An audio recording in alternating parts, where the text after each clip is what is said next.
재미로 보는 운세 5번째 시간.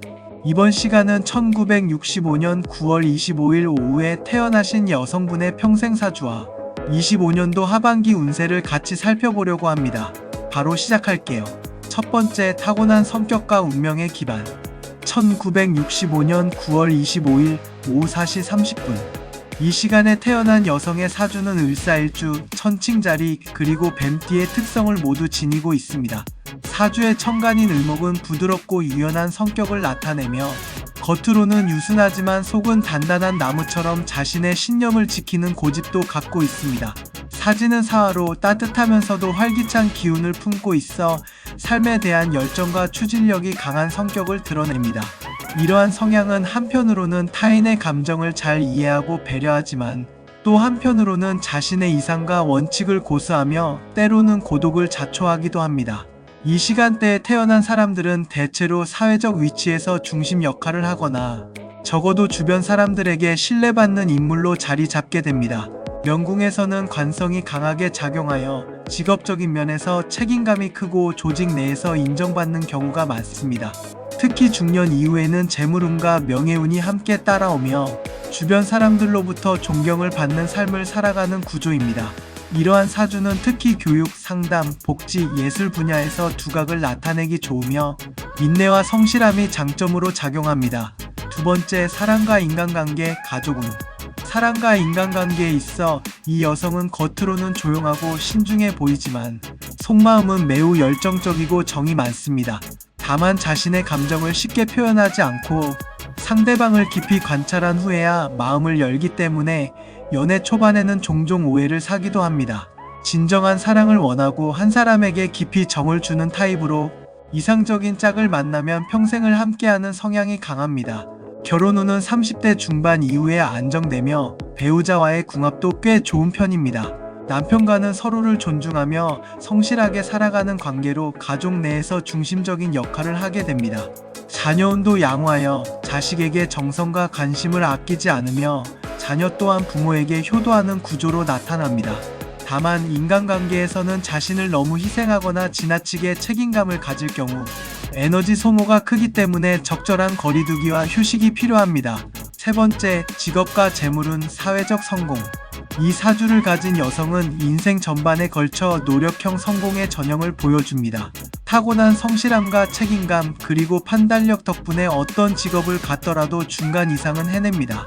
특히 40대 이후에는 본인의 전문성이 빛을 발휘하며 교육, 예술, 상담, 연구 등 사람과 깊은 교감을 나누는 직업에서 두각을 나타낼 수 있습니다. 명리학적으로 보면 50대 중반부터 재물운이 상승 곡선을 그리며 자산 형성에도 안정적인 흐름을 보이게 됩니다. 자기 개발과 학문, 기술 습득에 대한 욕심도 있어 새로운 지식이나 도전을 두려워하지 않습니다. 사업을 하기보다는 안정적인 조직 내에서 자신의 능력을 발휘하는 것이 더 잘 맞으며 리더십보다는 참모형이나 조력자의 역할이 더욱 빛납니다.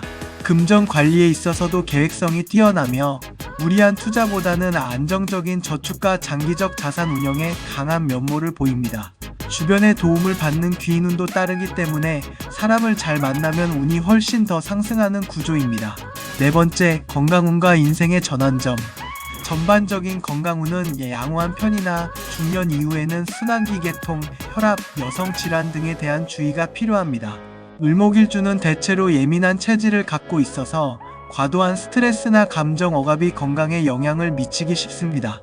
따라서 규칙적인 생활과 심리적 안정이 무엇보다 중요하며 명상이나 산책, 가벼운 요가와 같은 활동이 매우 잘 맞습니다.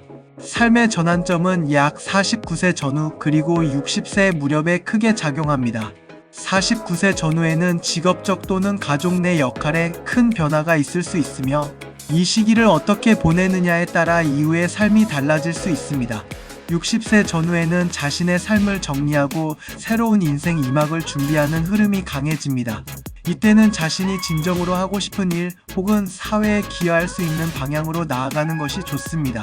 자원봉사, 교육, 장문, 강의 등 은퇴 이후에도 의미 있는 활동을 지속할 수 있는 가능성이 큽니다.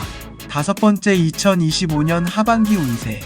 2025년은 청룡의 해, 을사의 여성에게 있어 다소 변화와 시험이 함께하는 시기입니다. 특히 하반기, 즉 음력 7월부터 12월까지는 재정적, 심리적 변화가 많을 수 있으므로 신중한 판단이 필요합니다. 2025년 하반기는 경금과 병화의 기운이 강해지면서 외부로부터의 자극이 많아지고 새로운 일이나 변화의 제안이 들어올 가능성이 큽니다. 그러나 이를 모두 수용하기보다는 신중히 검토하고 기존의 기반을 지키는 데 집중하는 것이 유리합니다. 특히 9, 10월경에는 주변 사람들과의 갈등이나 오해가 발생할 수 있으므로 말과 행동을 조심하고 타인의 입장을 헤아리는 태도가 필요합니다. 반면 11월 이후에는 정리가 되며 그동안의 고민이 명확하게 정리되고 마음이 한층 가벼워지는 흐름입니다. 재물운은 무리한 지출보다는 안정적인 유지가 중요하고 건강 역시 소화기 계통이나 혈압 관련 질환에 유의해야 합니다. 여행이나 휴식을 계획하여 심신의 균형을 맞추는 것도 추천드립니다. 이처럼 1965년 9월 25일 오후 4시 30분에 태어난 여성은 평생을 성실함과 인내심으로 살아가는 운명을 타고났으며 2025년 하반기는 자기 성찰과 조절의 시기로 활용할 때 가장 큰 성장이 가능합니다. 앞으로도 당신의 삶에 평안과 행복이 가득하길 기원합니다.